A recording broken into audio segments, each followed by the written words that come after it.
Hi there, and happy May 5th to you. This is Emily Dishman with Fortus Realty, still here in my COVID-19 home kitchen office. Yes, someday I will get a haircut, and that will be cause for celebration. So I posted some really specific statistics for Kootenai County on my Facebook page, and I'm preparing a postcard to mail out tomorrow with more detailed information per price range. But today, what I'm going to cover are Kootenai County housing market statistics. How has COVID-19 affected our local market? So if you'd like to receive that postcard, reach out to me, Emily at emilydishman.com, or find me on Facebook, Emily Dishman Fortus Realty.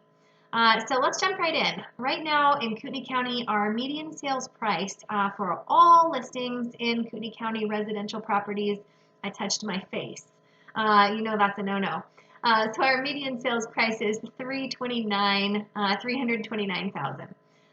If we're going to look at smaller segments, like under 2 acres, so most of the neighborhoods in Kootenai County, the median sales price is now at $317,500, which is up 11% compared to the previous year.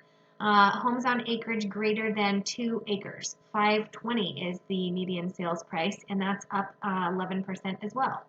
Waterfront is up 29% with a median sales price up $825,000. Why have our prices increased to the degree that they have? And I think that the answer to that is inventory. Inventory is currently down 20% compared to April of 2019. And we had low inventory this time last year. So our demand is greater than the amount of properties that we have available. Currently in Kootenai County, we have 825 active listings. Now, our active listings actually include properties where a seller has accepted an offer that has a contingency. So the buyer has a contingency on financing, home inspection, even a house to sell. The requirement for maintaining that active status, it's active with contingency, is that the owner would accept a backup offer. Typically, we also require that the owner would continue to show the property. However, given the situation with this virus, then that's not a requirement right now.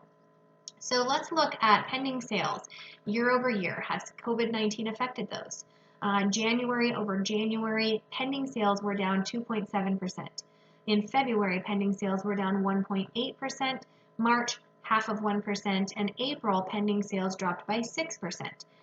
So yes, that's very likely that COVID-19 had something to do with the number of pending sales dropping by 6%, because April is typically that month in our market where pending sales, active inventory, just activity in our market starts to really increase for the summer, and it goes hand in hand with weather. When we have a sunny day, we set up a lot more showings than on a rainy day or that fluke snowstorm that shows up once the trees are all blossoming. So moving on, because I know that I talk too much in these videos and I want to keep it short. Closed sales. In January, we're down 2.6%. February, down 2.7%. March, down 1.9%. April, closed sales units were only down 1.7%. So the number of closed units is down, but we know that the pending sales were down 6%. So next month when we're looking at statistics for May, we might see that there were less closed sales, that was a greater effect due to this virus. But let's look at it. Let's look at inventory as well, because with inventory down 20%, of course, our number of units is sold is going to decrease as well. So positive news if you own property in Kootenai County, the dollar volume of closed sales is up month over month. So even though we have sold less units, we have closed a consistently greater number of volume. So for January, our dollar volume of closed sales was 4.9% greater than the previous year. February up 4%, March up 6.3%, and April closed sales volumes up 6% compared to the previous year. So really quickly, I want to touch on forbearance. I know that a number of folks in our community are struggling financially due to the economic impact of COVID-19, and forbearance is an option where you might be able to restructure how you're making payments right now. Something really, really critical to pay attention to is that just because you are approved for a forbearance from the servicer does not mean that you have negotiated the terms of repayment. the terms will be negotiated later. And so it's critical to make sure that at that point in time, when you make payments again, or when that amount is due, that you're going to be able to pay that back. You don't want to be in forbearance now and wind up in default later on. So again, I'm Emily Dishman with Fortus Realty. It's been my honor to represent clients in Kootenai County for the last 2 decades.